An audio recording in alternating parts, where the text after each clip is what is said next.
میں جو 10ویں محرم الحرام ہو رہا ہے اس سے ہم برائیوں سے بچنا ہے۔ اب ہمیں گزارنا کیسے ہے؟ روایت خود کہتا ہے، آقا مدنی صلی اللہ علیہ وسلم فرماتے ہیں، ترمذی شریف کی حدیث ہے، حضرت ابو عبادہ رضی اللہ تعالیٰ عنہ راوی ہے، فرماتے ہیں کہ آقا مدنی صلی اللہ علیہ وسلم نے ارشاد فرمایا کہ جو بھی شخص عاشوراء کے دن محرم الحرام کی 10ویں تاریخ کو روزہ رکھے گا، آقا مدنی صلی اللہ علیہ وسلم فرماتے ہیں کہ اس کے 1 سال کے گناہوں کا کفارہ وہ روزہ بن جائے گا۔ 1 سال کے گناہوں کا کفارہ وہ روزہ بن جائے گا جو محرم الحرام کی 10ویں تاریخ کو صرف 1 روزہ رکھے گا۔ حدیث کے اندر اس کا ذکر آیا ہے، ایک روایت کے اندر ہے آقا مدنی صلی اللہ علیہ وسلم ارشاد فرماتے ہیں کہ رمضان المبارک کے روزے کے بعد، رمضان المبارک کے فرض روزے کے بعد جو ہے اگر کوئی نفل روزہ رکھنے میں فائدہ ہے، فرماتے ہیں کہ وہ محرم الحرام کا روزہ ہے،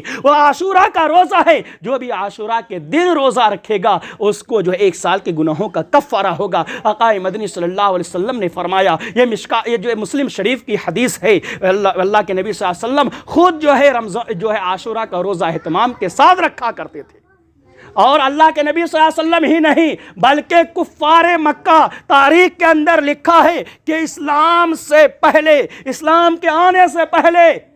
کفار مکہ جو ہے 10ویں تاریخ کو، محرم کی 10ویں تاریخ کو روزہ رکھا کرتے تھے۔ ان کا یہ عقیدہ تھا کہ یہ دین کافی معتبر ہے، اس دن روزہ رکھیں گے رب روزہ کو قبول فرمائے گا، اس دن روزہ رکھیں گے تو رب جو ہے توبہ کو قبول کرے گا، اس دن روزہ رکھیں گے تو رب جو ہے ہمارے گناہوں کو معاف کر دے گا۔ یہ کفار مکہ کا عقیدہ تھا۔ وہ لوگ سال میں محرم الحرام کی 10ویں تاریخ کا عاشوراء کا روزہ رکھا کرتے تھے، اور اللہ کے نبی صلی اللہ علیہ وسلم بھی نبوت سے پہلے جو ہے اس روزہ کا اہتمام کیا کرتے تھے، کثرت سے رکھا کرتے تھے، اور پھر جب آپ کو نبوت ملی تب بھی آپ جو 10ویں عاشوراء کو روزہ رکھا کرتے تھے، اور پھر جب ہجرت کیے، ہجرت کرنے کے بعد آپ کے جو ہے 10 سال مدینہ کے اندر رہے، 10 سال تک آپ نے جو ہے 10ویں محرم الحرام کو روزہ رکھا، عاشوراء کے دن روزہ رکھا، اور جب آپ مرض الوفات میں ہیں تو اللہ کے نبی صلی اللہ علیہ وسلم نے اپنے صحابہ سے کہا کہ اگر میں صحت یاب ہو گیا،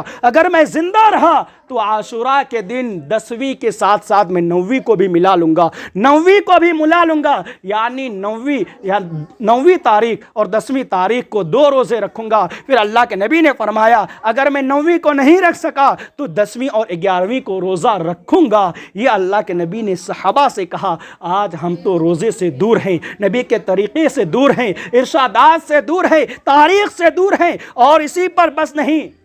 میں نے ابھی کہا کہ موسیٰ علیہ السلام کو فرعون کی چنگل سے اسی محرم الحرام کی 10ویں تاریخ کو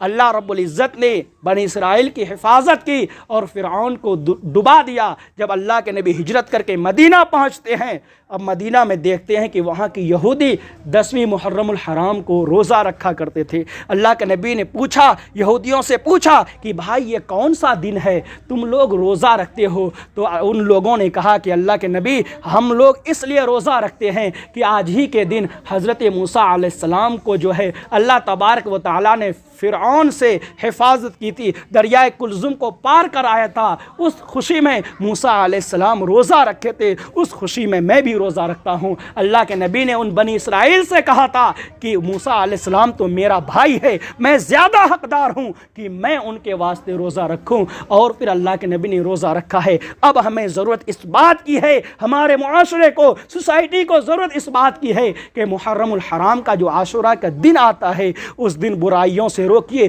روزہ رکھیے، خدا کے سامنے اپنے زندگی کا بھیک مانگیے، اپنے مرحومین کے واسطے دعا کیجیے، اپنے گناہوں سے توبہ کیجیے۔ خدا کی قسم اس دن جو ہے دعائیں رد نہیں ہوتی، دعا قبول ہوتی ہے۔ عاشوراء کا دن یہ قبولیت کا دن ہے۔ جب امام حسین رضی اللہ تعالیٰ عنہ نے میدان کربلا میں رب کے سامنے دعا کی تھی کہ اللہ میری آخری قربانی کو قبول کر لے، اللہ تبارک و تعالیٰ نے انہیں شہادت نصیب فرمائی۔ وہ شہادت اس لیے نہیں فرمائی تھی کہ آنے والے ان کے چاہنے والے، امام حسین کے چاہنے والے